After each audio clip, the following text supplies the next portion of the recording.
What's going on, guys? Welcome back to another video. Literally in a bay right now, getting unloaded up by Cleveland area in Ohio, and I have to pick up a load for Campbell's in Ohio that's going, I think, to Illinois. I'm still waiting on them to get a loaner truck so I can drop this truck back off to the dealership so they can fully, actually fix it. So hopefully by next week or so, that could be possible. And also, I called my cousin yesterday, Siobhan, to bring my car to the dealership for me. So in the meantime, at least my car can start getting the oil changes and get a new battery in it or whatever. So when I go home, all I have to do is probably just go get the windows tinted and then go to the Secretary of State, get insurance on it, and I should be good to go with it. So yeah, that's a little quick update. Let's see what this day have in store. And you don't know the things that already I might move as always. Is it? Also, I want to share this, right? I've been meditating on this since yesterday. Colossians chapter 4 from verse 1 to 6. Look at what it says. It says, "Masters, treat your bondservants justly and fairly, knowing that you also have a master in heaven." Right?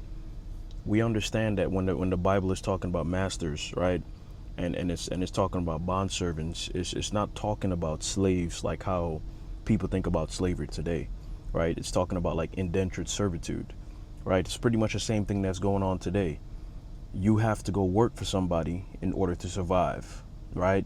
You have to go work for somebody in order to pay off debt. If you don't go to work, you're going to, suffer. You see what I'm saying? So it's telling them, especially Christian, because it's talking about believers, it don't matter what you think you have, right? Treat people with respect.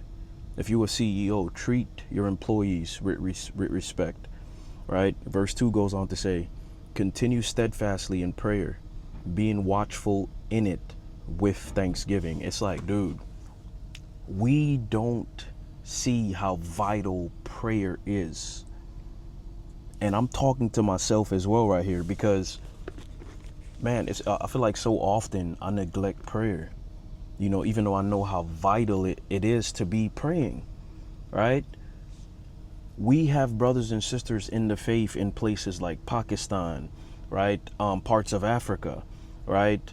China, North Korea, like all these different places. And these people are going through it. People are being persecuted, right? To the point of death, to the point of you have to leave the village, right? You to the point of even exile from being a part of the family, right?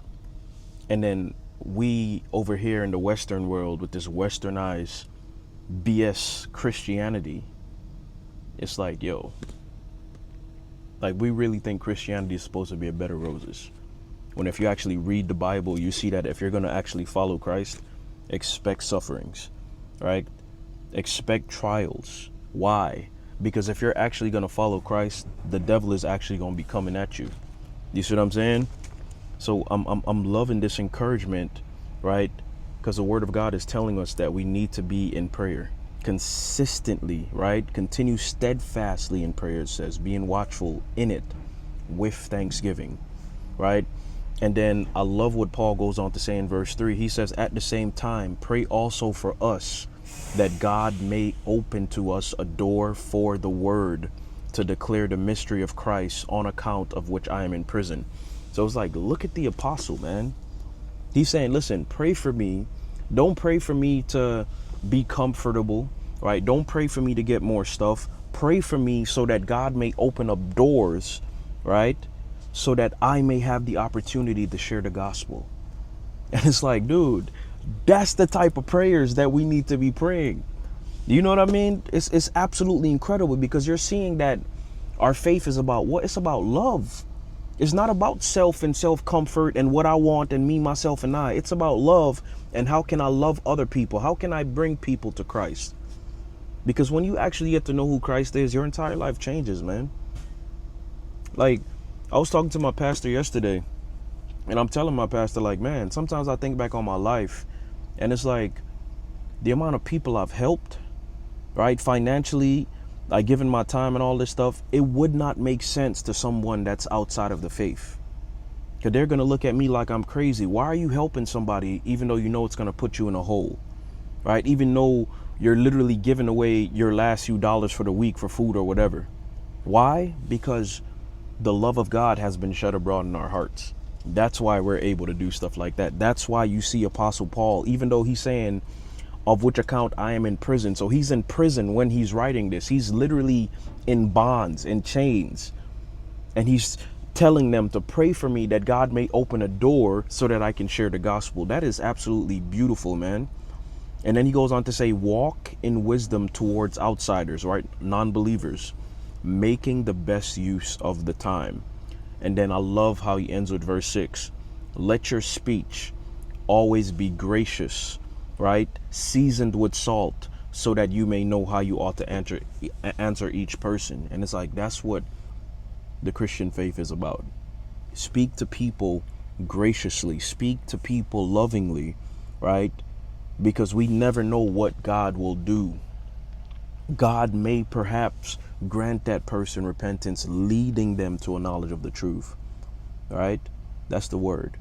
So appreciate y'all for listening to that bit, and let's continue to just see what the day have in store. Yes, it. All right, guys, I ended up starting my clocks. They sent me the load, and I used to work at Jimmy John's. If you actually go back in the vlogs years ago, right? When I first started vlogging, it was back then around them times. But Jimmy John's finally started making hot sandwiches. So this is a hot number 9 Italiano or whatever. And then I love this location here because they got a tropical calf. And I'm telling you, every time I see tropical calf, man, I always got to get the acai bowl.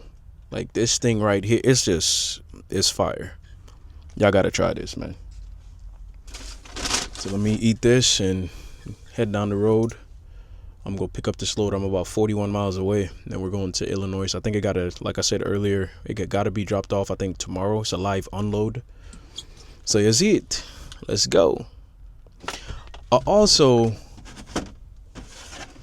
I wonder if I ever showed or even wore this with the Osmo Pocket 3 when my girl got me this when we was in Florida. You know what? Yeah, I did. Did I have the... Yeah, I did. I had the DJI back then. I had to think like, man, did I have the DJI back then? Love this hat, man. This hat needs to be put in a museum. You feel me? One of its kind. But let's go. You know what's crazy? I pulled over. I'm like, let me get some fuel. And then I check my watch. I'm like, 64 degrees. Man, I'm about to go for a run. I ain't been on a run in a while, yo. Man, my running shoes. You know what's crazy about me is every time I'm about to get something, whether it's like technology wise, gadgets, laptops, etc., I always try to like YouTube the best product. I remember when I YouTube like the best running shoes, and I end up coming into contact with these is what came up when I concluded my research, you know, looking into YouTube and stuff like that, watching different videos. I don't even remember the names of these, but it's super comfortable. I don't know why the heck the sides right here is kind of rubbed off like this though.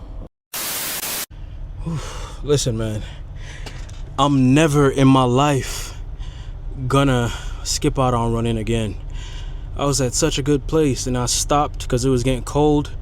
I'm gonna have to figure out how to run through the winter, or start stopping at some of the terminals with the gyms and the treadmills inside. Because, dude, I literally feel like I'm about to fall over and just go 6 feet under. Because, man, I love running. I gotta stay consistent, man. Because there's no way that I feel like this.